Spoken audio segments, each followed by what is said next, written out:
Olá, pessoal, e vamos a mais um podcast Glione, porque pensar dói, mas a alienação dói muito mais.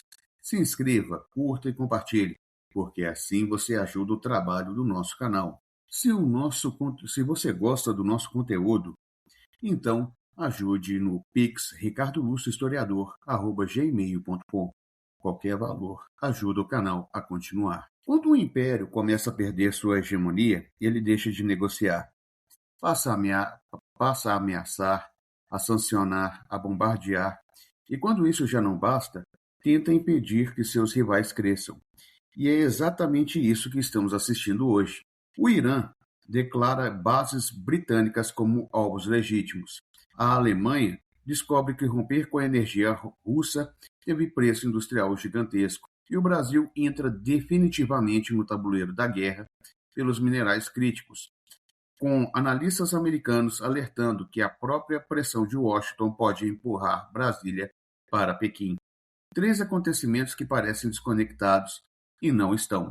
São a mesma crise: o declínio da hegemonia americana e a reorganização da geopolítica mundial em torno de energia, minerais e cadeias produtivas.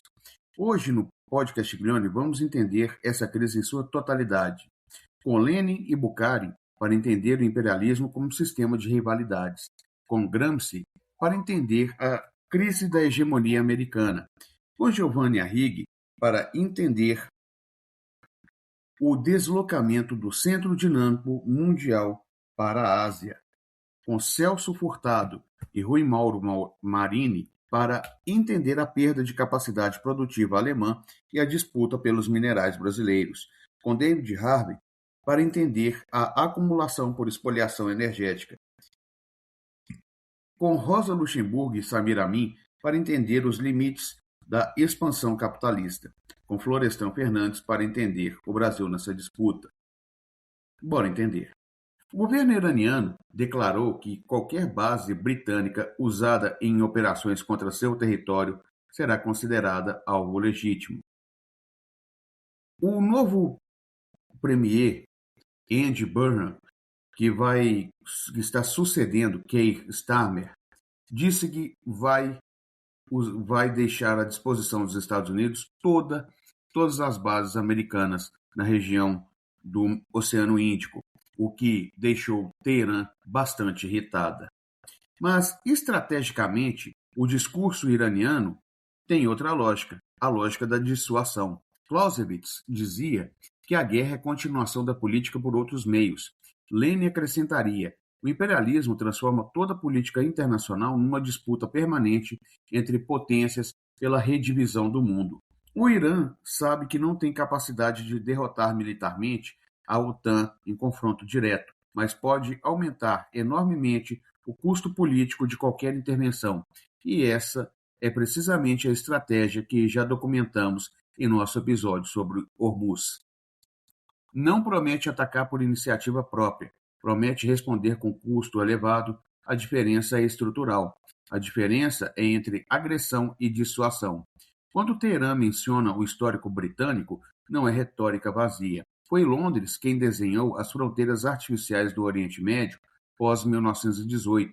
Foi Londres quem interferiu sistematicamente na política persa durante o século XX, incluindo o golpe de 1953 contra Mossadegh, orquestrado com a CIA precisamente para proteger os interesses da Anglo-América na região. Hoje, British Petroleum. Para os iranianos, o Reino Unido nunca deixou realmente a região, apenas trocou tropas de ocupação por bases militares permanentes. Existe percepção crescente em Teherã e em capitais de todo o sul global. Washington continua acumulando poder militar, mas sua capacidade de transformar esse poder em estabilidade política duradoura diminui sistematicamente. Marx já mostrava que nenhuma classe dominante governa apenas pela força. Precisa de consenso, legitimidade, de hegemonia no sentido pleno. Gramsci nomeou precisamente isso, crise de hegemonia, quando a força continua disponível, mas o consenso que sustentava a dominação se esgota. Os Estados Unidos continuam sendo a maior potência militar do planeta. mas o padrão das últimas décadas é inequívoco. Afeganistão, 20 anos de ocupação, retirada humilhante, Talibã de volta ao poder em dias. Iraque, invasão vitoriosa que produziu um Estado fragmentado, guerra civil sectária e o surgimento do Estado Islâmico. Síria, intervenção que não conseguiu impor resultado favorável a Washington. Líbia, destruição do Estado que produziu caos permanente que persiste até hoje. Cada uma dessas guerras demonstra a mesma dificuldade estrutural. Ganhar batalhas não significa controlar sociedades. É exatamente essa leitura que orienta a estratégia iraniana de resistência prolongada. Sobreviver ao confronto é, em si, vitória política contra um império que precisa de vitórias rápidas e decisivas para manter sua credibilidade global. A Alemanha agora é a potência industrial que ficou sem energia barata e ela enfrenta sua própria crise estrutural.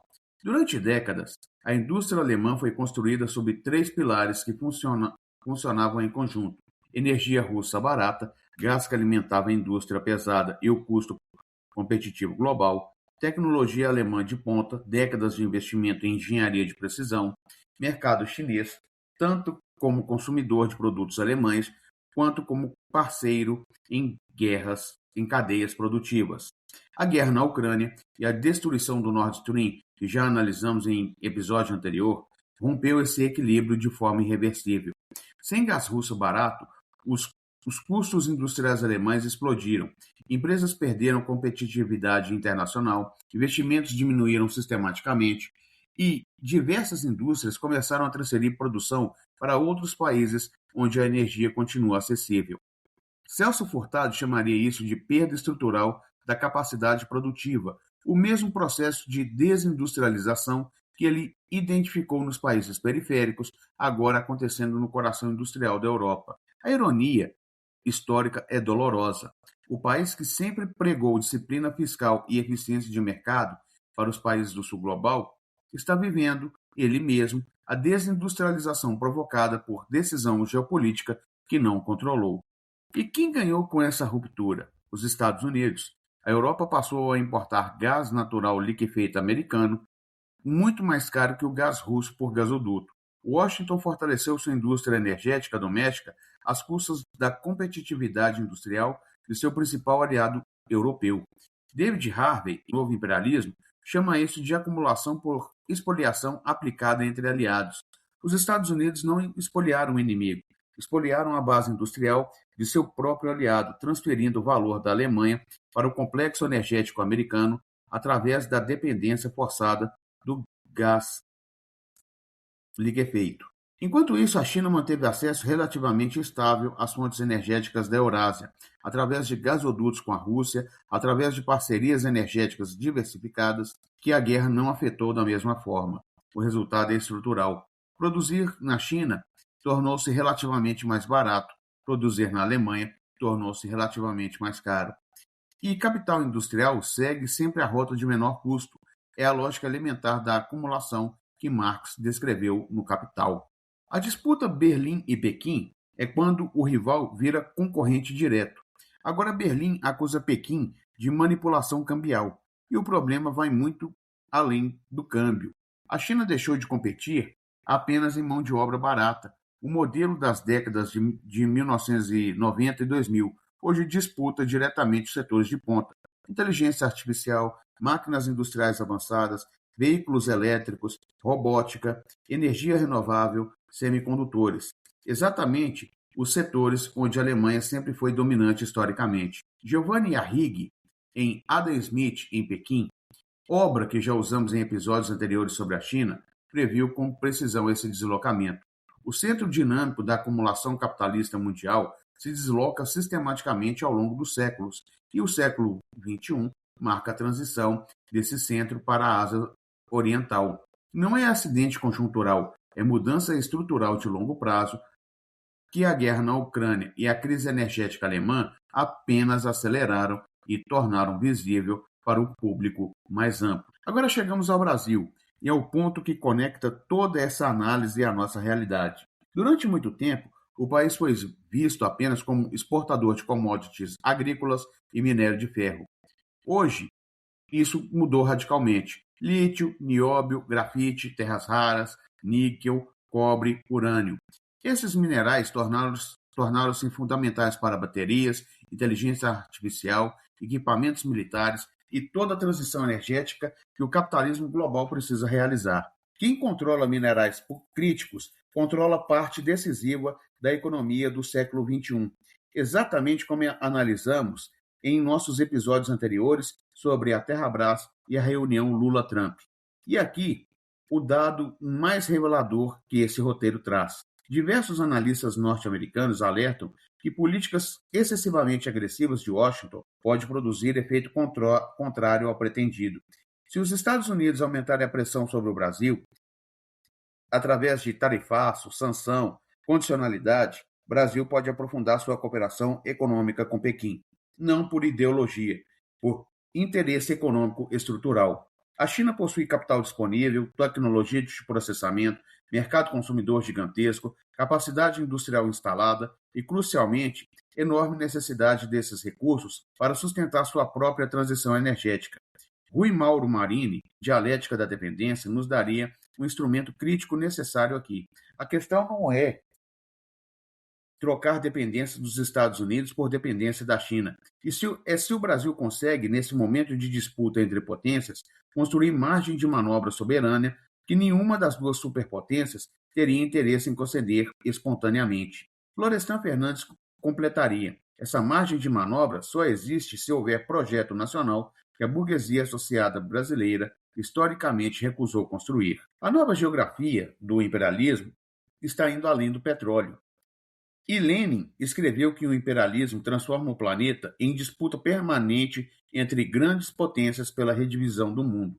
Mas existe diferença estrutural fundamental em 2026. Hoje não basta controlar petróleo, a matriz energética do século XX. É preciso controlar simultaneamente energia em múltiplas formas, minerais estratégicos, semicondutores e chips, cadeias logísticas globais, cabos submarinos de dados, satélites e a infraestrutura de inteligência artificial que processa tudo isso.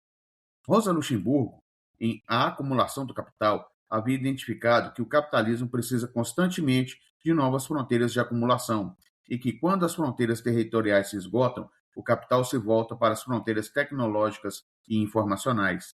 Samir Amin completaria: essa nova geografia do imperialismo mantém a lógica fundamental da desconexão como resposta possível, mas agora aplicada não apenas a commodities tradicionais, mas toda a cadeia de valor tecnológico contemporâneo. A hegemonia mudou de natureza.